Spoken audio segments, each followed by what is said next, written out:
like to introduce now to you our second speaker, Dr. Michael Andrewartha, and he's also going to be speaking for 15 minutes with about a 5-minute question time. Michael is a City of Melville resident with a passion for electrification and renewable energy. As a mechanical engineer, Michael has worked for 2 electrification startup companies in the aviation and marine industries. His work in these areas has included the design of charging systems for electric planes and boats using renewable energy systems. This has given him exposure to the electricity networks and markets in Australia, California and Florida. Michael is also personally on a mission to minimise his family's carbon footprint, and he is an avid EV owner and is working to be fully electric in his home. So over to you, Michael. Great. Thank you very much, Gillian, and thanks to everyone for attending. My name's Michael, and yeah, you're probably thinking, oh, another mechanical engineer. What's with mechanical engineers and electrification? Well, I think it's a thinking about energy and conversions of energy and way we use energy. And also, I love graphs, so there's going to be a few graphs, but I'll try and get through them and make them interesting. The topic I wanted to talk about is how the renewable energy systems are driving our electricity grid and what we use in our homes.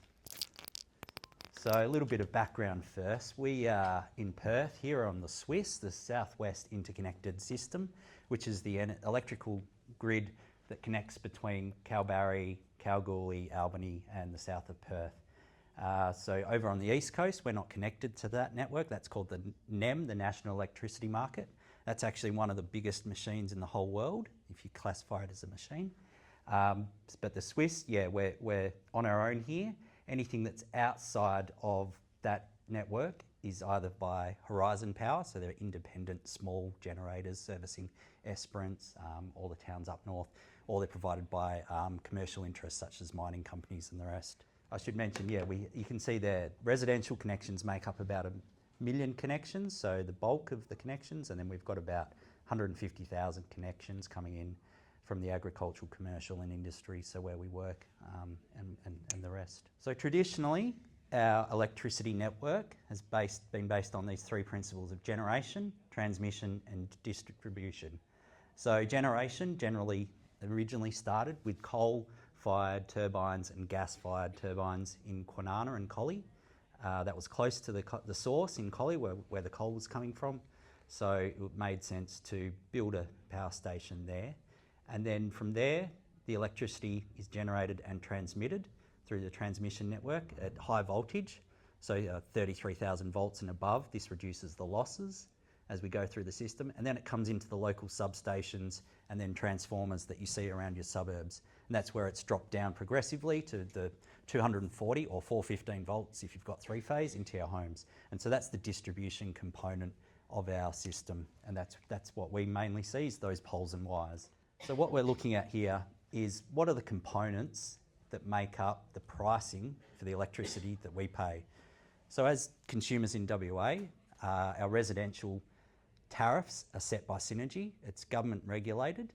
And where it comes from, the pricing components, is we have 45% of the price is due to network. So that's poles and wires. That's run by Western Power as the government entity. 1/3 of the price is the price to generate the electricity. So whether that's coal, solar, wind, gas, whatever. It varies a lot throughout the day, but generally that's about the margin on the average throughout time that costs. So if you're looking at the Synergy A1 tariff, which is the flat tariff, 31 cents per kilowatt hour all day. 10 cents of that is for generation, and then 14% cents covers all those poles, wires and transformers. However, we are in a period of transition where we're moving away from the coal and gas and we're getting a lot more renewables. So if anyone tells you our grid is dirty, they're wrong. Our grid is getting cleaner every day, every week, as we install more solar and more batteries and more wind. So this is a plot. This is Open Electricity. It's an open source website that demonstrates what the power usage is for the grid as a whole. So we're seeing 2 to 3 terawatts there. I think that's the right 2 to 3 gigawatts. Sorry. So that's last week. So the green here is our usage each day. So we're peaking up with our usage in the afternoons. But the green is the percentage of renewables that we had in our electricity grid through the week. So total average was 43%. I picked out a point at 10:30 a.m. here. We've got the lowest in the black, which is the fossil fuel, so that's gas and coal, and the most here, which is generally due to rooftop solar. So that was 75% renewables when we're plugging in and using power during that time. So of course, that's when we want to use it, and that's when we want to store it and charge our cars and do things like that. So we have, during the day, when it's cool and there's a lot of sunshine, we have a very clean grid, and it's getting better. This is another plot. It's a sort of a heat map of the energy proportion and how renewable energy has grown in the Southwest Interconnected System. So starting in 2014, we're running about 10 to 15% throughout the year. Then as we're coming down, you can see it's hotter at the either ends of the year. So we're getting more renewable energy here. Now we're averaging 39% across the year. And we're also, the other thing I think that's really interesting is through the middle here. This is getting up to around 20 to 15 at the minimum, but there's no real droughts. You see there's light patches, but there are dark patches straight after. So there's not an excessive wind or solar drought that's occurring. So if we have storage and enough renewable capacity, we can break through that and keep powering our grid. This is the total proportion of energy in Australia. What we can see here is, that it's growing, starting from around 2007. I found this really interesting, that 2007 is about when we start to see renewable energy growing in the rest of the grid. The reason for this was when the Liberal Howard government introduced solar rebates. So somehow, between then and now, it's become a political football. Back then, it wasn't a political issue, I don't think, but now it seems to be. But the good thing is we can see that it takes off. So WA is about median with the rest of the states. South Australia, we all know probably in the media, is very good. And you can see their acceleration has been rapid. Tasmania has a lot of hydro. So the other interesting part of that graph is 120%. How does that work? Well, they export to the rest of the grid on the east coast. So there's a big high voltage DC cable that's pushing that energy back into the other parts of the grid. So that's how that works. But yeah, we are rising. So all of this solar that's flooding in is causing some issues in terms of the engineering of the system. This is something you probably may have come across called the duck curve. I've also heard it called the Matagarup curve, as in the bridge, because of the shape. We can see as solar comes in, the demand on the grid, so what solar occurs behind the meter generally. So what the electricity market sees is a reduction in demand. They don't actually see how much solar's there, but they see the reduction in demand. And so generally, in the middle of the day, what we're seeing is very low demand, and to keep those coal and gas, well, generally coal running, they have to pay to stay on. The price is negative, so they're paying to keep running. And so that benefits us as consumers because the wholesale price is negative. So it causes issues with Synergy because they're actually paying to run their systems. So when I get into the Midday Saver, I'll explain how we can leverage that and how that's benefiting us. So in order to work into this transition, the Western Australian Government has put out in 2019 the Distributed Energy Resources Roadmap. They saw all of this coming. They know we're a very isolated grid, and they know we've got a lot of solar. So they have been working, and the system, the roadmap's coming to a finish in 2025. They've been running pilot trials and different projects to test different things. One of them is coordination of rooftop solar. So for instance, you might have heard that they want to turn solar off because they can send out a network signal. Now that's actually, there's been a lot of negative press. What I read, I wasn't aware of this. The Solar Connect program, they were giving people a $100 credit to sign up for the program so that in an emergency they would turn your solar off, and any energy you used while your solar was off would be free. So it's been very popular, and they haven't even had to do it. So it is there as a contingency, but it is part of the trial they've been running. They're also working on Project Symphony, which is about demand management, so being able to control hot water systems or electric hot water systems, air cons, pool pumps, and the rest of appliances to be able to turn them up and down as loads require. Other string to the bow is virtual power plants and community batteries have been testing. So Virtual power plants, if you haven't heard of that before, I like to think of it as the internet of energy, so to speak, where everyone can participate with their own generation, battery, solar, and buy and sell power to other people in the market. So generally, this runs through what's called an aggregator. In WA, we're still working through the legislation to enable that. But I think with the likes of Plico, they were one of the first VPPs in WA. So this is going to become something that's more prevalent in our state. Batteries. Batteries are the flavour of the day, and there's a good reason. Batteries help us unlock more rooftop solar. So pretty clearly we have too much load, or too much PV here with low load.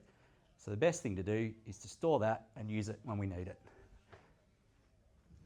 That helps obviously with the demand curve, the duck curve and the rest. So this is my favourite slide, the Midday Saver tariff. It's a new time of use tariff. So instead of paying 31 cents a kilowatt hour all day, any day, now you can sign up for this tariff where between 9 AM and 3 PM, it's 8.4 cents per kilowatt hour. So remember I said how wholesale prices are negative?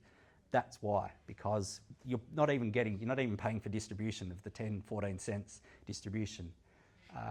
So you're paying very low rates when the grid is desperate for load. So you want to charge your EVs, run your air conditioning, your pool pump, do your washing, all of that in that period. And then what happens is all of that solar input is the part that's heating up your home. If your air conditioner's running there, you're negating that. So then when you hit 3 PM and the tariff jumps up to 52%, the market signal's saying don't use power then, but your home's already cool if it's efficient. So you don't need to run power, so you can save power there and save money. Don't charge your EVs in that period. Obviously everyone's getting home and cooking, so that's where your solar batteries come in and you start using that. And then off peak, between the nighttime hours, 23 cents per kilowatt hour. So really use as much as you can when the sun's out. It's pretty easy. So does it work? Well, I've been on it for a year personally, so I thought I'd share the data. I pulled this off the Synergy website for my data. The case is a 4-bedroom home, AC. I do have some solar, 5 kilowatt system. I've got 2 EVs that we charge at home. And as I said, I'm converting, so I still have a gas hot water and gas cooktop to it, and that's not coming into these figures. But what you can see is that we were able to make all of our usage, and a lot of that is probably EV, coming into that super off-peak period. So we've got timers on the aircon, pool pumps, EV charging never occurs outside 9 or 3. And then our peak usage, everything turns off. So we're very careful to use as minimal as we can. We do sometimes have the aircon on when it's really, really hot. And when we get a battery, that'll be low carbon emissions energy coming through. So then you can see on the right side how much that costs. So obviously at 52 cents per kilowatt hour, most of our bill is in that peak. Okay, so after 12 months, total cost on the Midday Saver was $2,700 roughly. When I reran the numbers, pulled it out the spreadsheet, did all my engineering things, against the flat A1 tariff, it would have cost me $3,900. So just by changing my usage, I saved about 30% of my bill. And I was also very pleased that this peak usage is all when that carbon emissions is very low. So we've got set like 50 to 75% renewable energy when we're charging. The other thing that we can start to do if we want to think about moving to a midday saver is look at smart energy meters. So a lot of houses have been retrofitted now with the smart energy meters that report back to Synergy, and Synergy will then on the website, they give you half-hourly interval data. So you can go back and analyse and see where your peak periods are and when your low and high periods are. PowerPal is another one. That's about a $100 device that connects to your phone. It's a really cool app because you can see live what data and the power you're using. So I've actually used that quite a lot, geeking out on some of the graphs and numbers. So that's quite fun. But yeah, it gives you a really good idea. The other thing I should mention, if I go back, I haven't got the slide on here, but I thought about, okay, so my peak usage, I want to try and kill that part of my bill with a battery. How much will that be? That's 5 kilowatt hours a day average. So all I need is a 5 kilowatt hour a day system. I looked at the numbers, it's about $1,200 per kilowatt hour, so that's about $6,000 installed. How much am I saving? $900 a year by putting that battery in. So that's a payback, 6,000 divided by 900, 7 or 8 years. If we put in the state and federal rebates, they're worth 330 roughly, it's not firm yet, and 500 kilowatt hours. If we can double dip, then it cost me about, I think it was $1,200. Anyway, I can't remember off the top of the head. Maybe it was, 2.5. The payback period was down to below 3 years, which is crazy. So I think that the battery rebates that we're seeing coming in are going to be very, very popular, because if you combine the battery with a midday saver, you probably don't even need solar. I shouldn't say that, because, but it will unlock the potential to have more solar. That's pretty much the end of my talk. Thanks for listening, and keen to take your questions.